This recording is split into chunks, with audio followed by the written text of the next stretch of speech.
you own a pencil factory. I'm a worker in that pencil factory.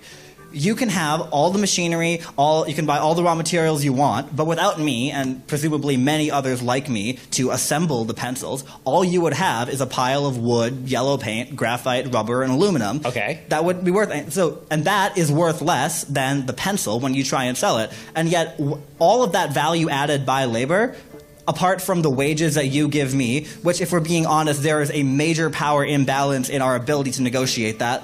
If all that putting the pencil together requires is basic use of your prefrontal cortex, then yes, your labor is alienable at lower rates than if you are a doctor.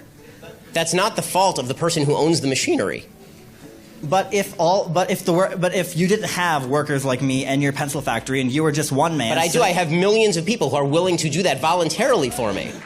If you're just one person trying to assemble pencils, you're not going to get very far. You need workers. Capital needs labor infinitely more than labor needs capital. That's why you have worker cooperatives where the workers are the ones... I fundamentally disagree on the distinction between capital and labor. Capital is just a term for money. If you're talking about money, money does not grow from the ground. Money only has value because it was traded for labor at one point, or the products of labor. So if I take my money and I buy machinery, I have invested my labor in doing that because I didn't get the money from nowhere. Even if I got it from my parents didn't get the money from nowhere. The people who built the machines required me to trade something of value to them in order for me to obtain the machines. The people who invented the machines required people to pay them in order to get the patent to that machine so they could build the machine.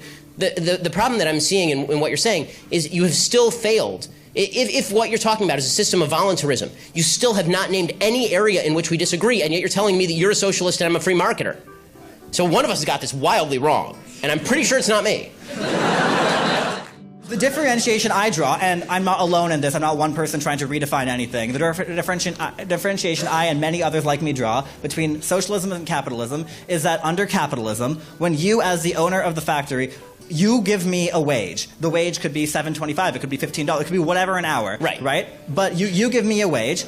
All the additional profit above made from selling the pencils or whatever good you produce above what is reinvested into the company ultimately goes to you or the investors, those who own shares in the means of production. Right. Under socialism, those people are the workers, and the example I give, again, is cooperative enterprise. No, those are the people who are investing the risk. So if they carry the risk, then they get the benefit. The owner of the factory carries the risk, therefore he gets the benefit. The workers in the company you mentioned, if that company were to go bankrupt, they would carry the risk as well as the benefit. If the company goes bankrupt, and this guy has to pay off all of his debts, the worker may lose his job, but he's not the one who's going to incur the debt of having gone bankrupt. If you incur risk, then you're the one who pays the downside. The worker does not pay the downside.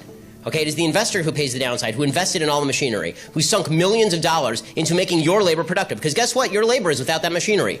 Gunk. Nothing. You don't have a pencil to put together. You don't got the wood. You don't got the paint. You don't got the rubber. You don't got the metal. You got nothing. Right? You're sitting there, standing outside, twiddling your thumbs.